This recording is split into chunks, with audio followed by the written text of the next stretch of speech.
Metz Hashem, the new chapter right now, the new parak. This is a interesting chapter, which doesn't necessarily have much to do with the tractate. The tractate is the tractate Chagiga, talking about the sacrifices of the holidays.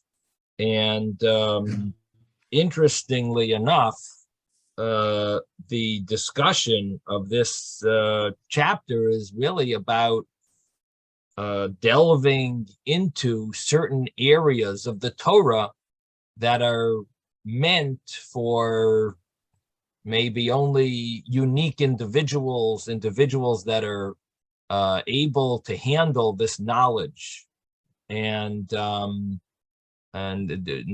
be able to grasp it, they'll be able to decipher it, understand when it's what's really permitted, what's really prohibited, they'll understand the concepts of it. But the question of why is this chapter here is it's a good question. And the simple understanding is that it's a continuation of the previous Mishnah.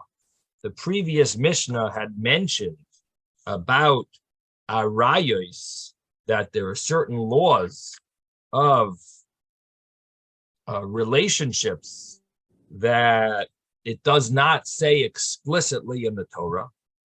So once we have, we mentioned the law of something about arayos, the Gemara jumps into the concept of teaching these teachings about arayos, about relationships. So it seems like there has like a little license to go off on this tangent and talk about arayos, giving teachings about arayos. And then once it talks about teaching the laws of relationships, some of the who you're allowed to teach these teachings to, it talks about other teachings as well. For example, creation, the teachings of creation, the teachings of the chariot of Ezekiel, which is, of course, way beyond my pay grade. But these are other things that we have to be careful who we teach these matters to.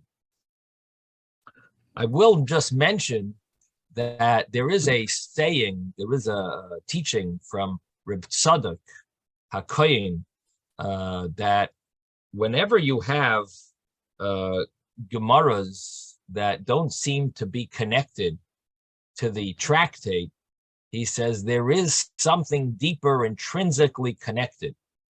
There's something deeper that is connected somehow to that tractate. So even though these do not seem to be connected, but Reb Tzadok tells us, a great Hasidic master tells us that anytime you have any Gemara in a certain tractate, even though it seems like it's just delving into some side homiletic discussion, but it really is intrinsically connected. So one of the Rosh Yeshivas wanted to say, based on that this is the reason why on holidays, a lot of times people like to study more Kabbalistic teachings about the holiday. In other words, on holidays, somehow people take a license to, take the liberty to open up different books of Kabbalistic teachings or Hasidic teachings, even though they maybe wouldn't do that during the regular weekday. So one of the Rosh Yeshivas wanted to say it's based on this, the fact that the laws of studying Ma'aseh Merkava, the acts of the chariot of God, the more esoteric teachings of the Torah are mentioned here in Chagiga, is sort of like the source that people have a natural tendency to want to study a little more Kabbalistic ideas when it comes to holidays. So in any event, the point is that this chapter, even though it doesn't exactly fit in over here, but there are some connections. So we're going to start now. We're on page 11b, and We're starting the new chapter. It's called Ein Darshan. Okay, so it's 6 lines from the top of the page. Ein Darshan ba'arayos b'shloisha.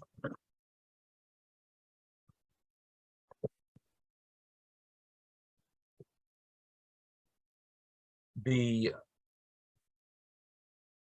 laws of arayos, of relationships, of marriage relationships, or sexual relationships, should not be taught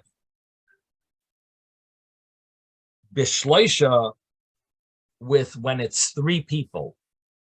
The initial understanding of this Mishnah is when you have 3 people, meaning the teacher and 2 students. You should not be teaching the laws of arayos, or the details of arayos, of relation, of nakedness, which means of relationships. Now, when can you teach these teachings? When you have less than that. Less than that would be acceptable, but 3 would be too many.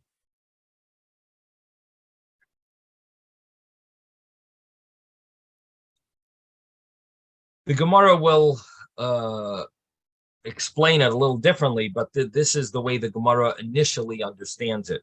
V'loy b'maisa bereshis, you can't teach the act, the creation of the world in the beginning. You can't teach it bishnayim when it's 2 people, when it's a teacher and a student. You can only study it yourself, but you don't teach it to a student.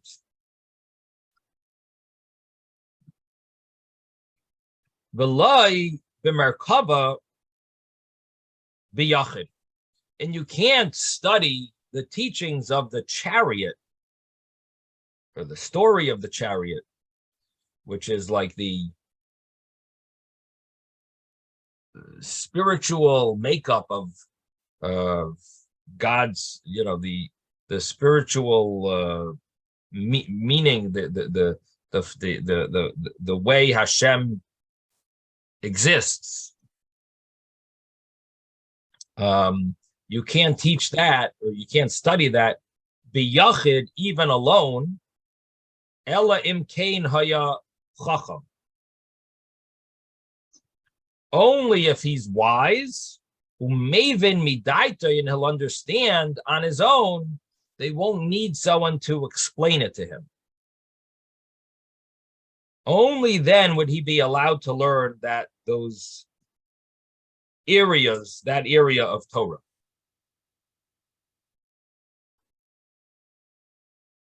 And the reason, obviously, is that we're not really able to understand these things. And therefore, we might end up understanding things wrong, and things could come out of that. So better don't study these type of things unless you're in the lead. Is that the halacha? So that's a good question. That's a good question. Is this brought in Jewish law, and how does this apply?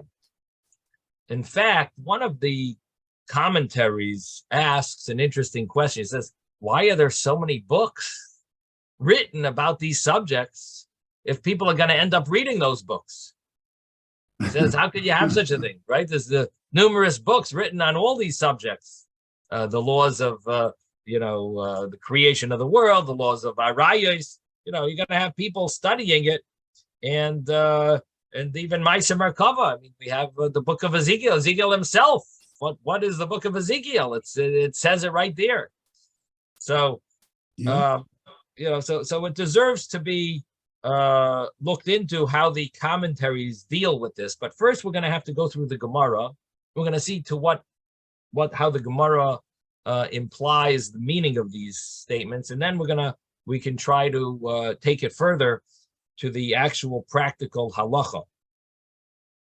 So So we're the not going to follow the rule of three. the rule of, well, here that's another issue. How am I giving a class? Because we are more than three. Yes. How am I giving a That's class what I'm in this? saying.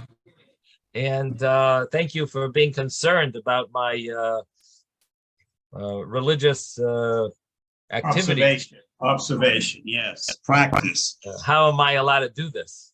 But it does seem like we are allowed to. Many shiurim have been given in these areas, so we're going to rely on the what's called Maisa Rav. You know what's really important to know, important to use as a way of figuring out what's allowed and what's not allowed.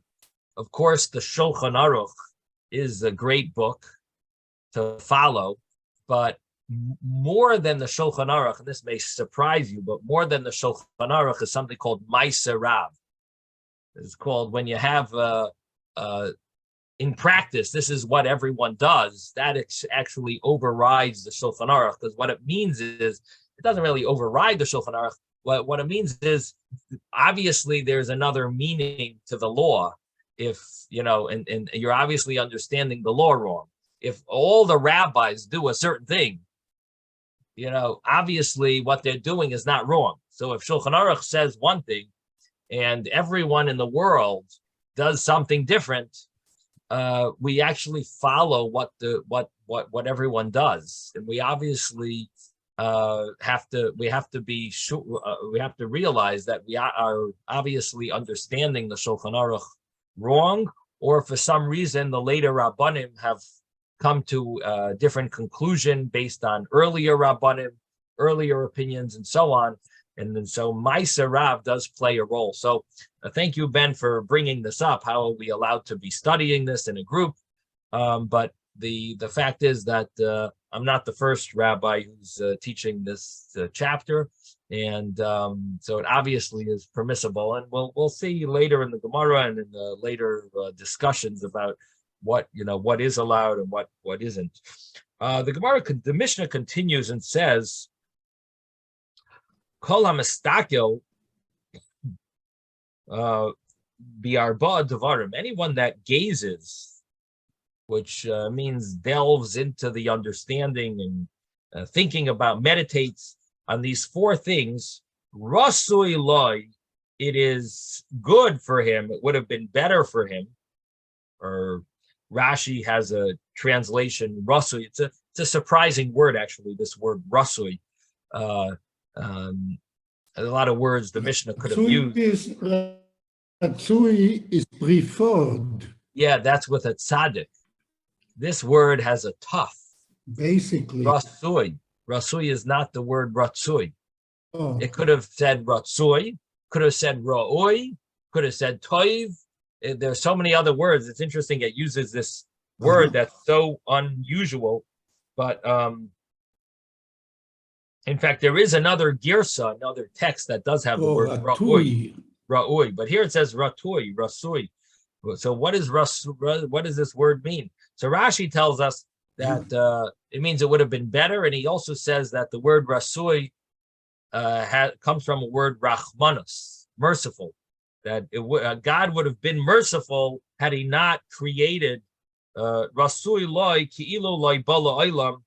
It would have been God would have been merciful if he would not have created this individual. Because it would have been better if he wasn't created. If you delve into these four things, you did the wrong thing. You're doing something wrong. It would have been better if you didn't even come to this world. What are the four things that you shouldn't delve into? Interestingly enough, the Mishnah says, Malamaila, literally what is above, Malamata, what is below, Malifnim,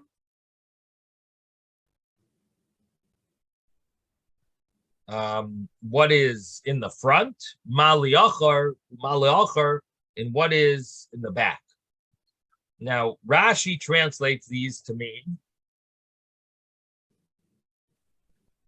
what is above the heavens on top of the angels called chayos. What is below?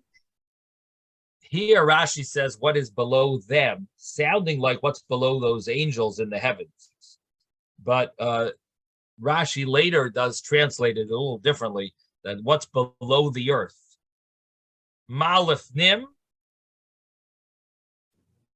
Now here Rashi translates Malifnim means what's beyond the border of the heavens to the east, Umaliyachar, what's beyond the border to the west.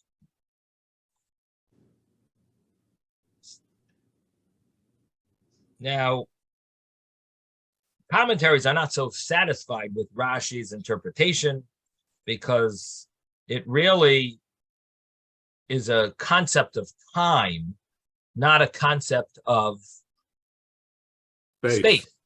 Rashi's using space. Thank you. Rashi's using space, and really it's a concept of time, what's before and what's after. What's before the world was created and what's after the world was created. And they bring from the Gemara that this is seemingly the meaning. So the way to answer Rashi is just giving an understanding on a simple level in the initial study of the Mishnah, which the Gemara will later change, but maybe that's what Rashi just translates it here to mean this. Just because the Gemara ultimately will change it, that doesn't mean that initially when you study it, this was the understanding that a person would have, or should have. So in any event, Rashi seems to translate it this way. Other commentaries want to translate it. In fact, in the Rashi wording itself, there's what's Tosfos over here adds this point. So it's in the Rashi, Tosfos puts his they somehow put this addition into the actual Rashi wording. In any event, the Gemara concludes, the Mishnah concludes with saying one last statement.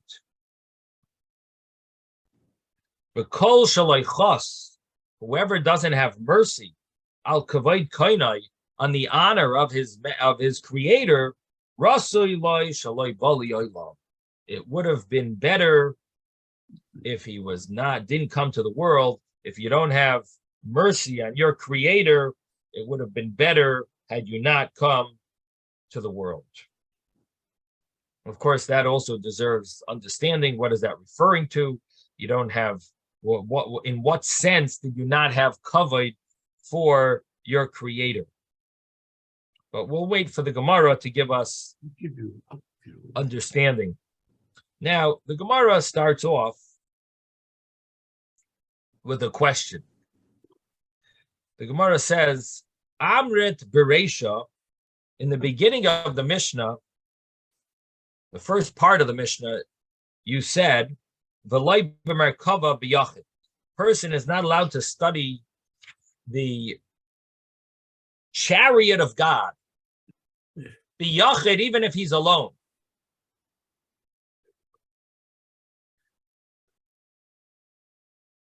Now, if he's studying it alone, obviously he must be a wise individual who will understand something.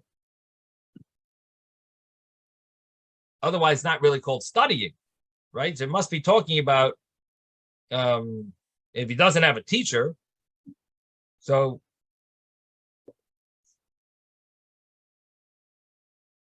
it would seem that he must be quite wise. But then it says, V'hadar amrit, but then it goes and says, Ela imkein hayachacham umeven midaita, unless he is a chacham, a wise person, and he understands things automatically. In other words, he's a sharp individual and grasps things fast.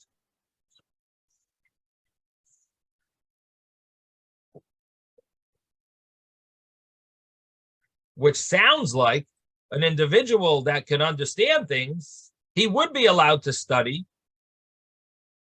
this topic, Maisa Merkava. So what is it? If he's a wise person who grasps things, initially we said you couldn't study, and now says that you could study. So the Gemara answers, Hachi Ka'amar. This is what it means. And now we're changing our understanding that when it says numbers in the Mishnah, it's excluding the teacher. That's besides for the teacher. And if you learn it that way, this question is not a question.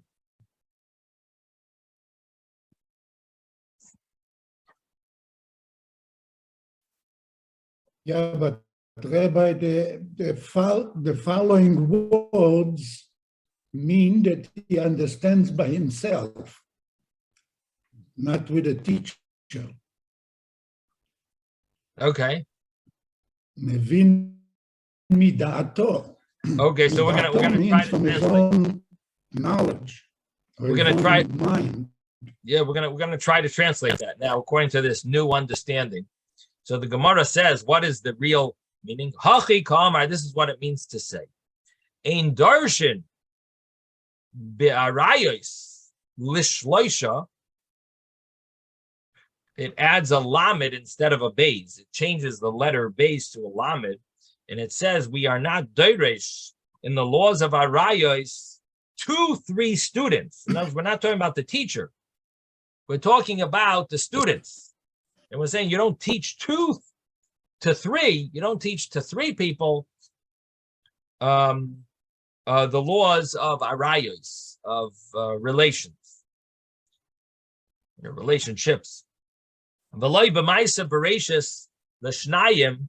You don't teach the way Hashem created the world, maisa bereshis, the acts of creation, l'shnayim, to 2 students.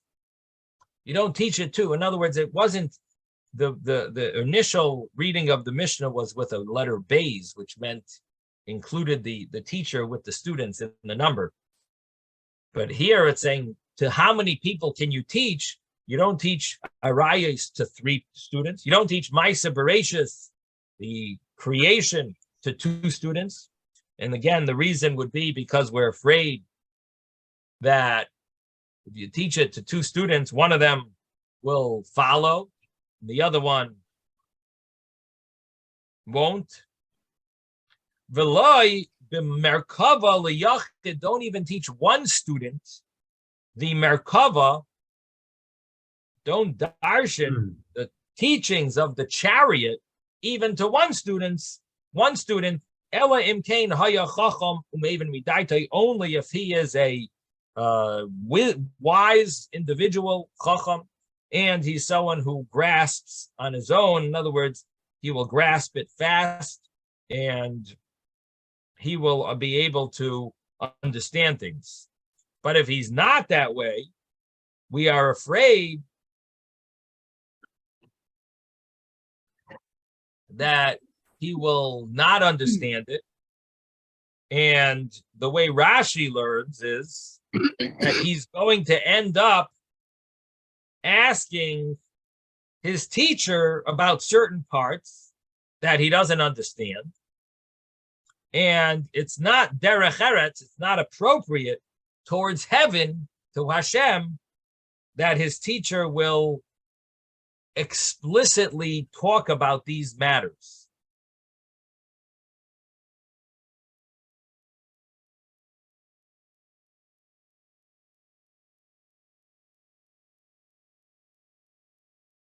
Now, that's Rashi's way of interpreting it. There is another interpretation here, and that is that if the student asks questions, the teacher might delve into it deeper, and they might come up, he might say things that the student won't understand, and he'll understand things wrongly, and so on. So this is an area where it's better not to know than to know something wrong. So that would be the two, at least the two understandings to this Gemara. Either it's not appropriate towards heaven to explicitly speak about these matters. It's not honorable to Hashem, or it's not, or we're nervous that the student won't grasp it, and he'll end up making a mistake in these matters. And that would not be good, because that would be problematic, because these are matters that you don't want to mess up in. It's not an area to make a mistake. Okay. Again, we're talking about Merkava, the chariot of Hashem. You don't want to mess up. Any small mess up in this area is you're understanding things wrong about Hashem. Now, the Gemara now goes into the first statement of the Mishnah. Ein darshan be'arayos b'shloisha. We do not darshan, don't expound or teach the laws of arayos, the laws of relationships with three people. We explained it meant to three students. The Gemara wants to know what's the reason and what's the source. My time of. What is the reason? And the Gemara says, Ilema, if you want to say, it's Mishum Dechsiv, because it says, when it talks about Arayos, talks about relationships and marriage, and incest, and so on, prohibitions of marriage. So it says, Ish ish al kol she'er b'saroi. Any person, every person, should not come close to revealing his nakedness to she'er b'saroi, to relatives, incest. Now, why does it say ish ish? So the Gemara says ish ish, each man. It's basically hinting to us that if you have two people, trey, ish ish is a double language, means two people. She'er b'saroi chad, it says two people who come close. I'll call she'er b'saroi, with a individual, with a relative of his flesh, which sounds like it's an individual. So it's, the verse is hinting to three people. Ba'amar Rachmana, and the Torah says, Lo sikravu legalos erva, don't come close to reveal erva, relationships. And the Gemara is learning it to mean don't reveal the meanings behind the laws of relationships. So three people should not come close to revealing. It's like a twist on the words, and it's an explanation of translating these words to mean that you shouldn't teach it to three people.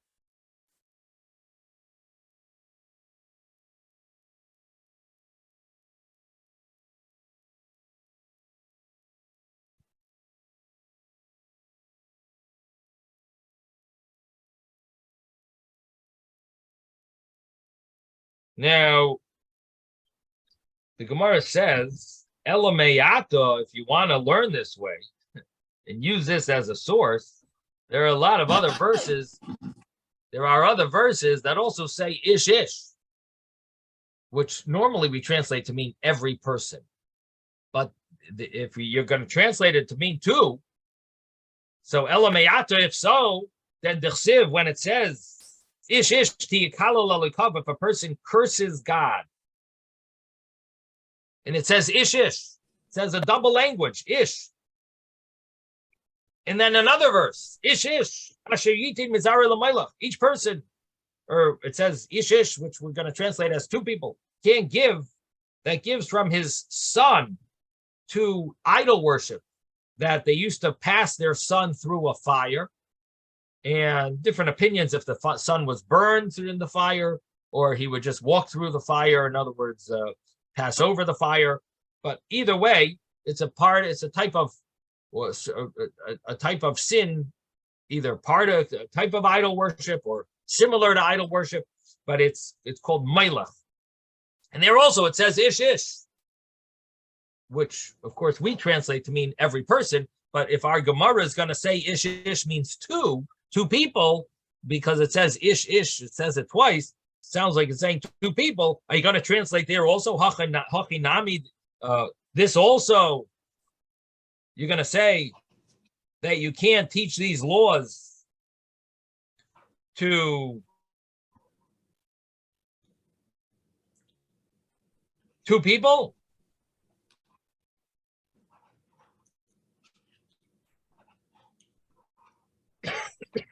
Or are you going to say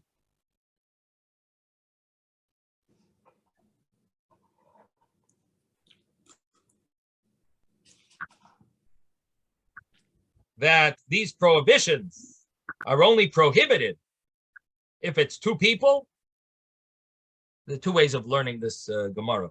It's either the prohibition is only applicable if it's two people, or you're only allowed to teach it to two people. You want to say that? Obviously, that's not so. Yes, Mordechai, did you want to say something?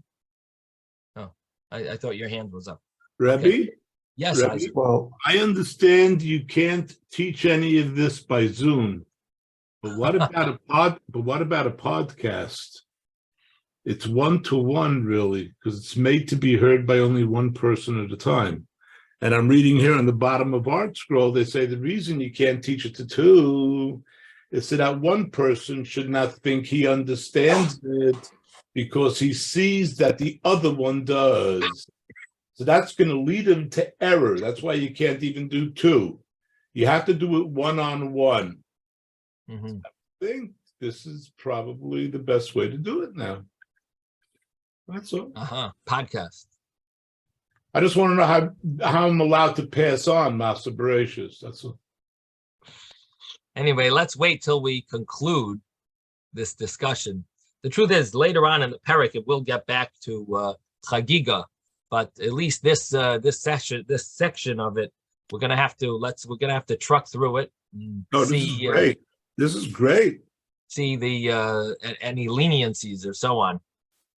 So the Gemara here is telling us what is the source for ein darshan, that you can't darshan to three people, and it wants to say maybe it's from a verse, but the Gemara says, but what do you mean you can't? If you want to translate the verse that way and say, oh, see from this verse, then you're gonna have to translate. There are other verses that also speak in a similar terminology. You're gonna have to translate those as well the same way. And obviously that's not so. That's not the way to translate those. Ella, rather, Hanhu miboyle, the rabbi says Hanochrim. These, when it says ish ish in these other verses, you use that to include the laws to non-Jews. Shemuzharin al birchas Hashem, because non-Jews are prohibited to curse God. V'al avodah zara, and against worshiping idols, ki Yisrael, like a Jew. A non-Jew is also not allowed to worship idols. One of the 7 Noahide laws. They can't worship idols. They can't curse God. So, therefore, you could say that when it says ish ish in these other verses, it means to refer to Goyim, and you can't learn anything about the fact that it says it twice. But in our Gemara, and in our case, in the Mishnah, it does say ish ish, and we're going to learn that it refers to 2 people, and then she'er basara would be a 3rd person. You can't teach 3 people. But the Gemara says that doesn't work. Hainami, ours also, it says in the laws of incest and so on, it talks about, here also, it applies to Goyim. The rabbi says, it also applies to Goyim,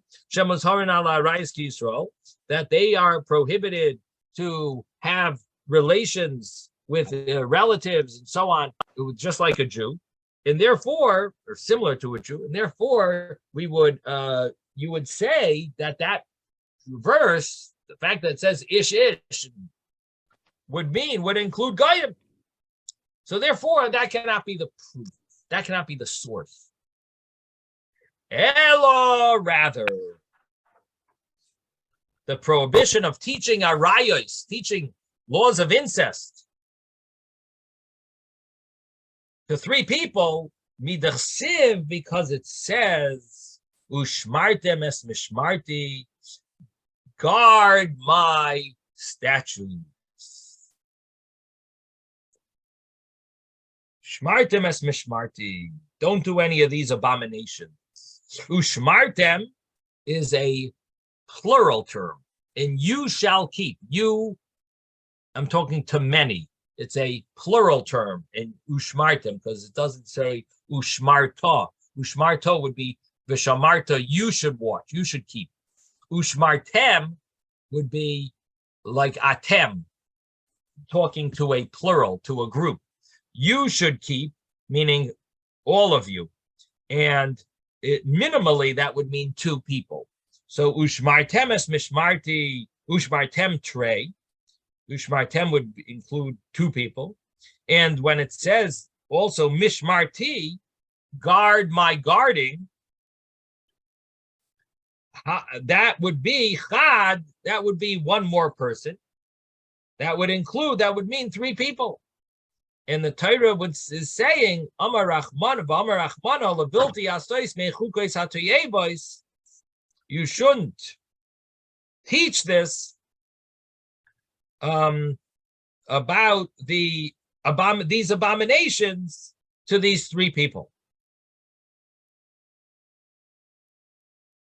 So the bottom line is that we would want to learn from this verse that you can teach to three people, and that would be based on this verse, Ushmartem and Mishmarti, it's two people, and then a third person, and it would be saying that don't do this abomination, and by teaching these arayos, or don't teach about this abomination of these which is the incest. So the Gemara says, Ela meyat, if you want to do that, learn it from those words. It says you should keep the Shabbos. Ushmartem es hamatzos, and you should keep the matzos. You mean guard the matzos. And ushmartem es mishmeres hakodesh, guard the holy watchings. Hachinami, are you going to say there also that it only applies to two people, either teaching these laws to two people, or the laws maybe only apply when it's two people? You're going to say that? So we can't learn it from there either, because if you're going to learn from there, you're going to have to apply this law to those laws as well. So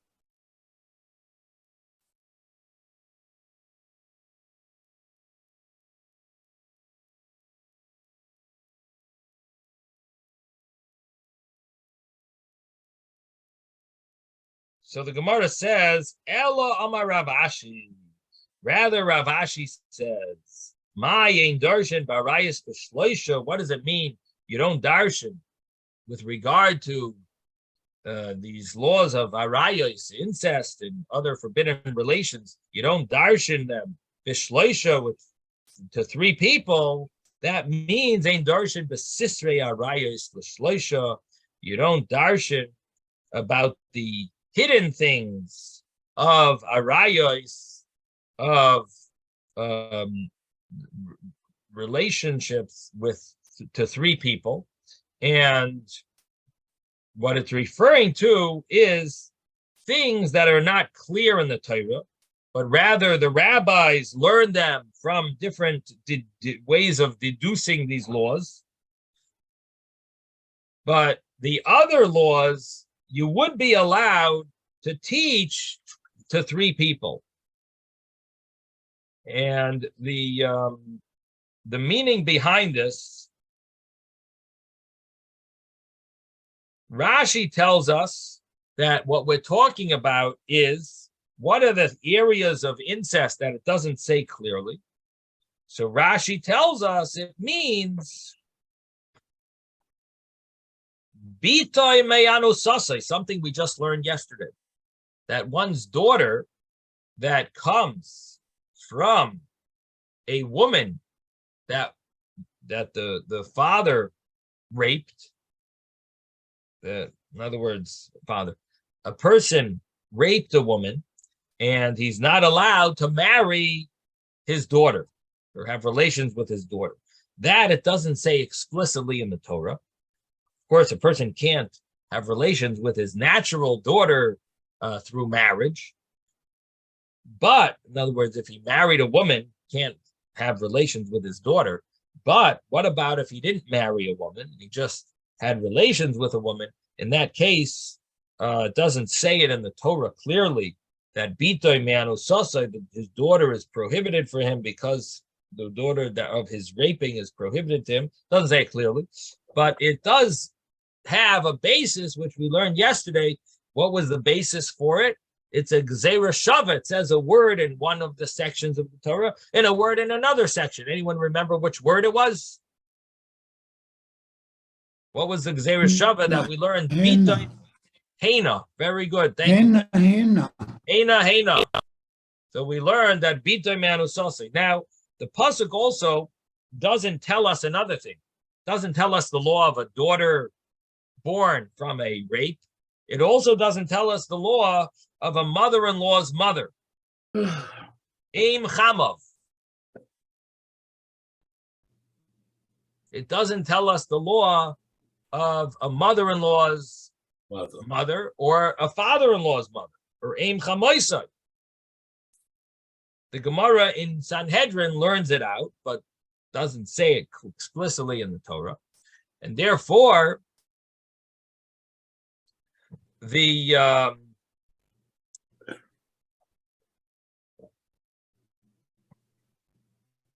meaning of Ein Darshan Barayos Bishleisha is referring to these laws, that they're called Sisrei Arayos, that they're called the things that are hidden, the hidden parts of Arayos that it doesn't say explicitly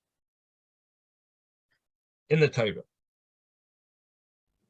Now, this would mean that the other parts of the laws of incest you would be allowed to teach, even to 3 people or more than 3 people. But these laws, you wouldn't be allowed to teach it to 3 people. They are laws called Sisrei Arayos. They are the secrets of Arayos, meaning doesn't say it explicitly in the Torah. And the Gemara says, my taima, what is the reason that it's prohibited to teach these Sisrei Arayos, these hidden laws that doesn't say explicitly, you're not allowed to teach it to 3 people. The Gemara says, Svarahu. It is logic. It's not like it says it clearly, you're not allowed to do this, but it's logic. Beitrei ki yasvi kame rabayu.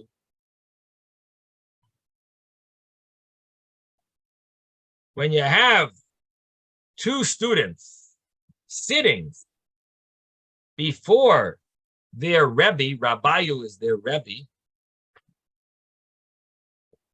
Bad Shakil Vatari Bahade Rabbe,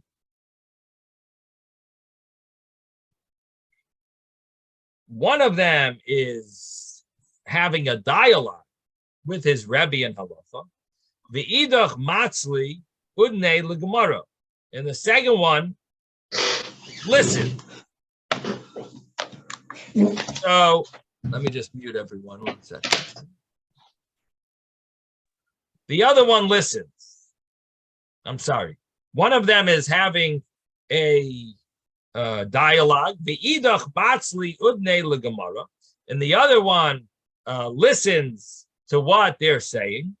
So it ends up that both are really fully listening. because one of them is having a dialogue with his Rebbe, so he's listening to his Rebbe, and the other one, there's only two students in that case, so the other one is also listening to Matzli Udne Gemara. He puts his ear to what their dialogue is. He puts his ear to it, and therefore nothing bad will come out. He's listening. Tlasa, if you have three, Chad Shakel V'Tari Badi Rabbi, one of them is going to listen to his Rebbe. Today, Shaklu V'Taru Bahadi Adadi. And two, they will have a dialogue amongst themselves, because one of them is having a dialogue with the Rebbe, so the other two are going to schmooze. And they're going to schmooze even if they're learning, they're schmoozing together and learning. Shakul v'taryu b'hadya together. But v'lo my kama rabayu, since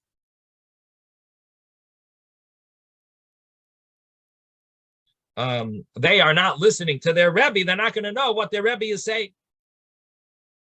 V'asu l'mishrei yisura b'arayos, they're going to come to being permitting something that's prohibited in arayos, that doesn't say explicitly in the Torah. And since they didn't listen to their teacher when he learned it, when he taught it, this would be a problem. They're going to permit something that's prohibited because their Rebbe taught something that's prohibited, and they weren't there. They weren't there in their mind. They were talking to each other. So that's why you don't speak to three people. You don't teach these laws, because one of them is going to speak to the Rebbe, and the other two will have their own dialogue themselves, and they're going to miss what their Rebbe prohibited. The Gemara says, so that we are concerned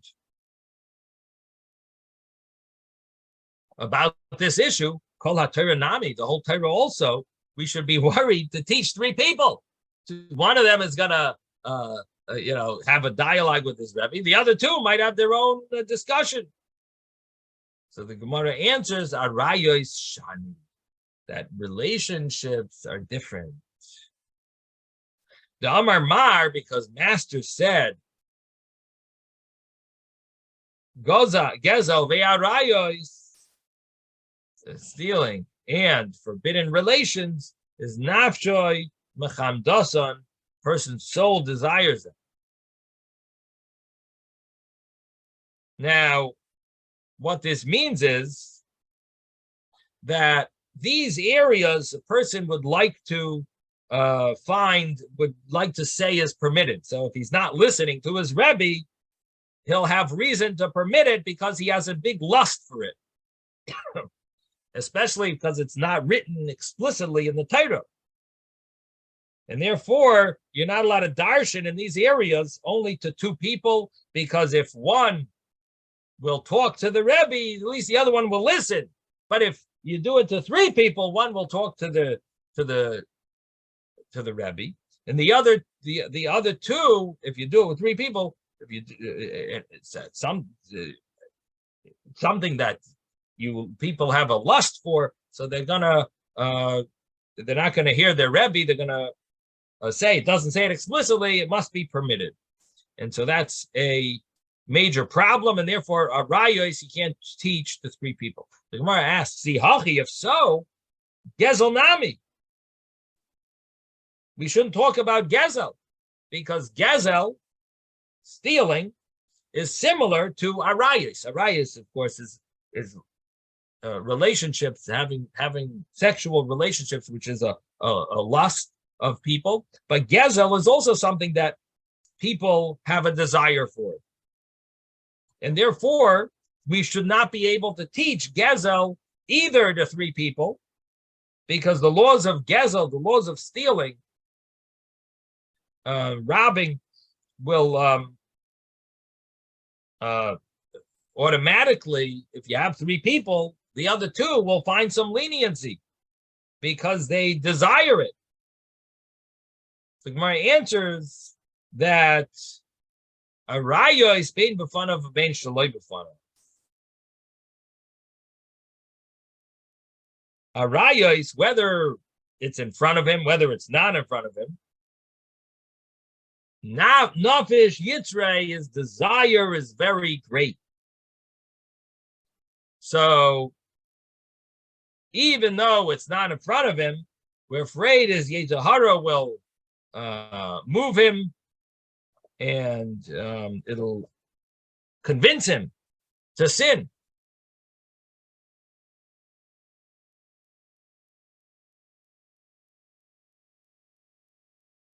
And not only to sin, but to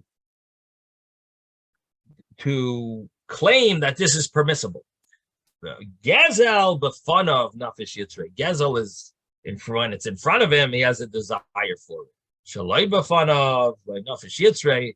If it's not in front of him, he doesn't have a desire for it, and therefore, if you would teach, and one of them would be speaking to his Rebbe, the other two would have their own dialogue. We're not nervous that they're going to claim that something is permissible, because it's not in front of them. And so we're not nervous they're going to miss what the Rebbe said, that something's prohibited, and they're going to speak to each other and claim that something is permitted. We're not worried about that, because obviously the Yetzirah there is less. And that's basically this first little piece of Gemara that tells us the reason for not being able to learn Sisrei Arayos with 3 people, because we're afraid 2 people is no problem. But 3 people would be a problem, because you're going to be end up speaking to one student, and the other 2 might come and permit something. What are they going to permit? They'll permit these areas where it doesn't say explicitly. They're going to permit. Rabbi, I missed something. They're going to permit aim chamoy and chamoisai. Yes, Ben. What did you want to say? I missed something where it says ushmartem et haShabbat ushmartem et hamatzot. I didn't know that there is something written about keeping the matzot. The matzot, shmura matzah. That's shmura matzah. You gotta keep the matzot. You gotta guard it. Make sure that it doesn't come to chametz. And the Gemara darshans that it means mitzvahs. You gotta guard the mitzvahs. Make sure that the mitzvahs you don't push it off. Like tachmitzu as hamid al tachmitzu. Don't cause them to. Yeah, but mitzvot don't have a patach under the name. But the Gemara darshans it says matzot. So it's both. In the Torah, it doesn't have it either. The Gemara darshans it, and as Isaac says, the reason why the Gemara takes the liberty to darshan it that way, even though that's not the way it's read, is because in the Torah it doesn't have vowels, and so because it could be read differently, and we have a tradition to expound on it in that direction as well. So you're right. The actual reading is one way, but it can be expounded in an alternative. That's what I missed. So you can explain it both ways. Right. That it means matzos and mitzvahs. That's why you have to be very careful, very on top of the thought mitzvot would be with 2 vowels, but that's okay.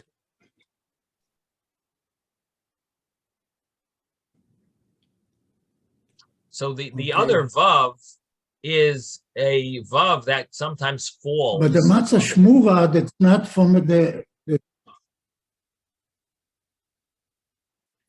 is the matzah shmura from the Bible, or is it rabbinic? So the concept is definitely from the Torah itself, that it has to be guarded. You have to be careful to guard the matzah from chametz. There is a discussion to what extent How much does it have to be guarded from the shas, from when it's harvested, from when it's either when it's harvested or when it's ground, but it's definitely guarded. But it's the oraita. Well, yeah, the concept of ushmartim is the oraisa for sure. Yeah, So this is the Gemara about darshaning and arayos. The shleisha, it means the permissibility areas of arayos. So what the Gemara really is telling us is you got to be careful when you start. It's great to learn with many students, but what happens when one takes the wrong message? He thinks this is permissible. He thinks something is permissible. You got to be careful, especially one of them is speaking to you and the others aren't necessarily listening. So it could be that they might come out with the wrong halacha. So you always have to be careful to always go over things, review things, make sure it fits with the wording, check out what it says in Shulchan Aruch. We're constantly bombarded with thoughts that sometimes are correct and sometimes aren't. So you got to make sure that your line of thinking was correct. And a person should never think that they know everything or that their thought is definitely correct. It could be correct, but it needs to be. You need to be confident that is the correct halacha. So when it comes to halacha, it's always good to ask and double check and so on. The next Gemara. Oh, it's 11 o'clock. All right, I guess we're going to stop here.